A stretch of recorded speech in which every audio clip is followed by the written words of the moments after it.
The first reason that people end up heading towards divorce is that they don't know how to deal with conflict. They don't know how to negotiate. They don't know how to compromise. They don't know how to take turns. Conflict is a part of every relationship. Show me a marriage without conflict, I'll show you two dead people.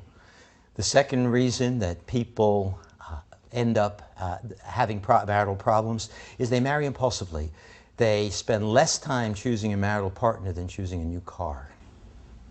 Third reason that individuals or couples don't make it is that they forget how to play together, how to have fun together, how to enjoy one another.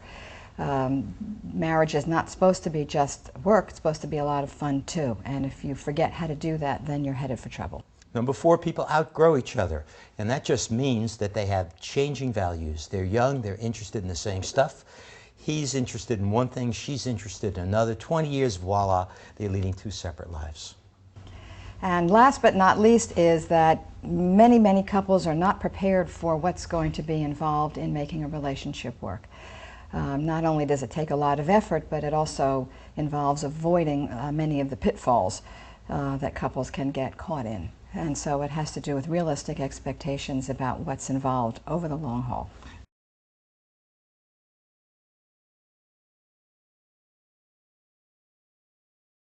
One of the biggest problems marriages have are economic problems. There is no question nowadays that money drives most marriages. Who earns it? Who spends it? Who has to work? What hours do people work? Where do you live in terms of job? I'd list economics, job as being pretty close to number 1. Who earns the money often determines who has the power to decide how money is spent. Who makes more money often has more power within the relationship. This is often not known by both people, and it's often something that's in the background. So the balance of power in any relationship, in part determined by money, is something that the couple needs to be aware of.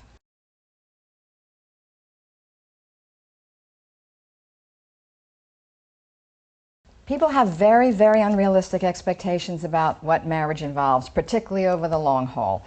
It somehow comes from Hollywood or from songs or I don't know where. But the unrealistic expectation means that there's often a lot of disappointment and unexpected tough times. One of the unrealistic expectations of marriage that both women and men have is that if he or she really loved me, then he would know what I want. She would know what I want. She would automatically. And if I have to tell her what I want, or if I have to tell him what I want, then it doesn't count anymore. So not only should someone be able to mind read, but once you tell them, somehow or other, it doesn't count. That's a big one.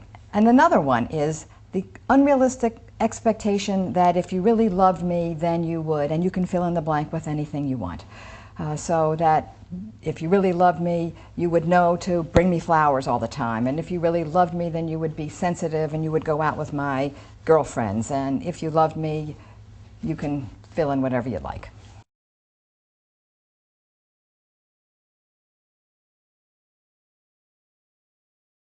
The biggest problem in communication is that most people start a sentence with you and then they go on to describe what the other person did. It's always perceived as an attack.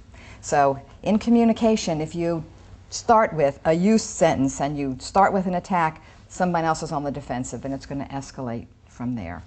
So you do have to start with I statements in terms of what you're experiencing and what you want and what you're feeling, and then go from there.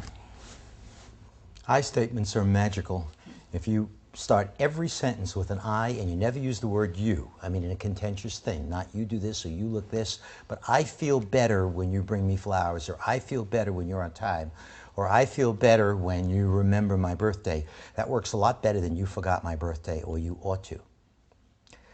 Men and women have fundamentally different ways of communication, and in marriages this always comes to the fore. For example, when Susie asks me, tells me she's feeling bad, my tendency is to want to fix the problem. And she tells me, well, I feel bad. And I say, didn't I fix the problem?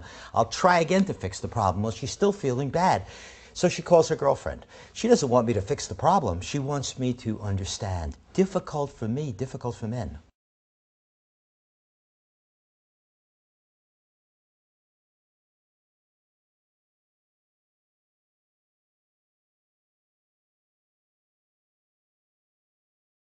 Maintaining a marriage is about as exciting as maintaining your car, but you got to do it because otherwise your marriage will fall apart. You don't pay attention to it. You take it for granted.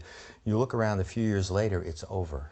People have this strange idea that marriage can be run on autopilot. I mean, they take care of their pets, they take care of their car, they take care of their teeth, but they expect their marriage to take care of itself. It just doesn't.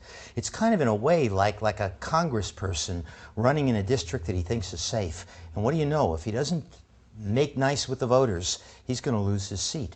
You have to constantly campaign with your husband or wife to keep your marriage alive. A lot of times people don't know what's involved in the maintenance. So although they may subscribe to that idea that of course we have to take care of our marriage, they don't exactly know what to do. The single biggest thing is that you and your wife or your husband have to spend time alone together. I don't mean time alone paying the bills or taking care of the kids or painting the house. I mean time alone together. It has to be husband and wife have to spend time alone together in a meaningful way. Can't just be meaningful for one person and not the other. It has to be something that has meaning for both. Sex alone is not enough. And there's very little correlation between good sex and good marriage. Lots of marriages are good marriages with crummy sex. Lots of marriages are horrible marriages, and the couple just have sex right up to the divorce court and beyond because there is no relationship, or very little.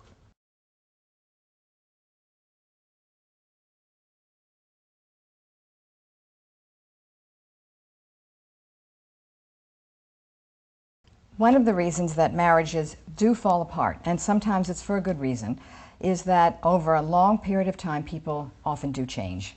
Interests change, values change, and what held the couple together in the beginning no longer is as tight as it once was.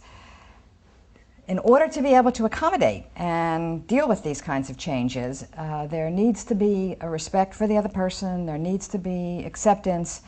Again, there needs to be ability to negotiate. And if you anticipate it, this has to do with what you expect, it won't be so difficult. If you expect that the other person is going to say the same all the time, then you'll be surprised and you may end up feeling betrayed. Particularly happens when children are born because differences emerge that a couple never expected. It can often happen with religion, can happen with politics, it can happen with friendships, can happen all kinds of ways. People are married for a long time. You share common interests. That's why you're attracted maybe to opposites. But you share common kinds of interests, and then you go off in different ways.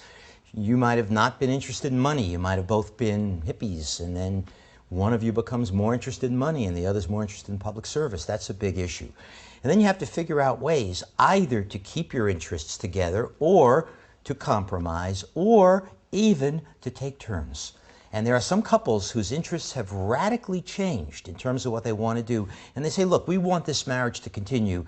We can't compromise. Let's take turns. This year we'll do this, and that year we'll do that, and it works. No matter who you marry, no matter how similar you are, no matter how much you have in common, eventually differences will emerge. And the more different you are, the more that you're going to have to negotiate, and the more conflicts, and the more that you're going to have to work out.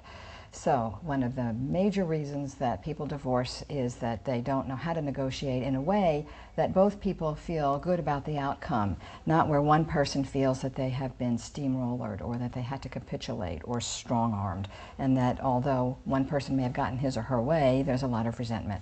So the ability to negotiate, to compromise, to take turns is important.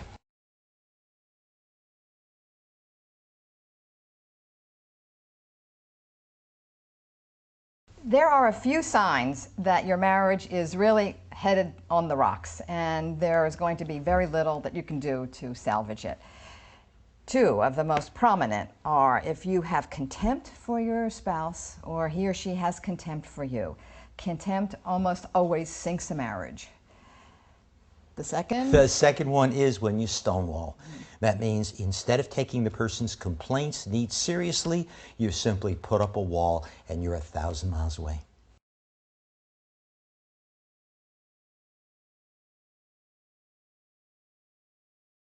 What contempt means in a relationship is that you just don't value what the other person has to say, who the other person is, or anything about them.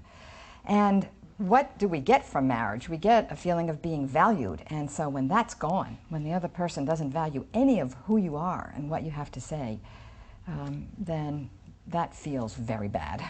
Contempt is different from conflict. If you have conflict, that means you still care what the other person thinks.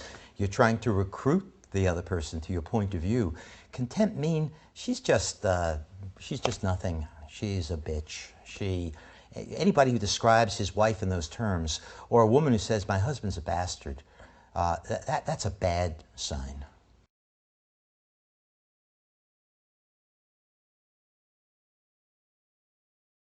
Stonewalling usually ends a period of ineffective fighting and ineffective communication when the conflict doesn't work.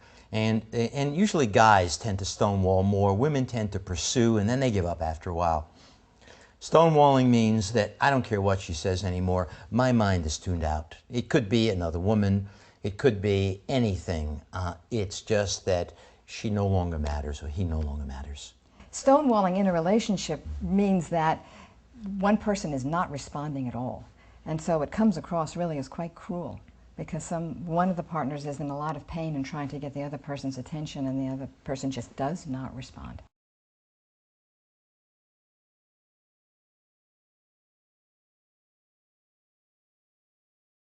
As a therapist, I don't know whether divorce is the best option for anyone that I'm seeing. However, if someone is thinking about divorce for him or herself, then I help them think about what their choices are. The choice is not the marriage they wish they had. The choice is the marriage that they have and finding a way to deal with it, or divorce. And then I help them figure out what it might be like staying married and what it might be like not staying married. But the choice always has to be the individual's. Many people come in saying, I am unhappy, I want to get divorced. The two statements may have nothing to do with each other. You may be unhappy, but the problem is often not the marriage. We know people who divorce and go on to live happily ever after with a second marriage. The opposite happens. I have a patient right now who had a marriage that was kind of good enough, but not quite good enough, and she pulled the plug. The husband was a nice enough guy, got remarried. She's alone, has been alone now for years, has financial problems, even though the ex-husband's a nice guy to her. She comes in every day, every time I see her, and complains, why did I do it? Why did I do it? My life was so much better then. You have to be real careful before divorce to think not perfection, but is it better this way, or will it be better on the other side of the bridge? One of the things we like to think about is the good enough marriage. Maybe not the perfect marriage, maybe not the ideal marriage, but is it a good enough marriage? Some people do very well with divorce, other people find it's much more difficult than they had anticipated, so you have to give it a lot of thought before you decide to go down that road.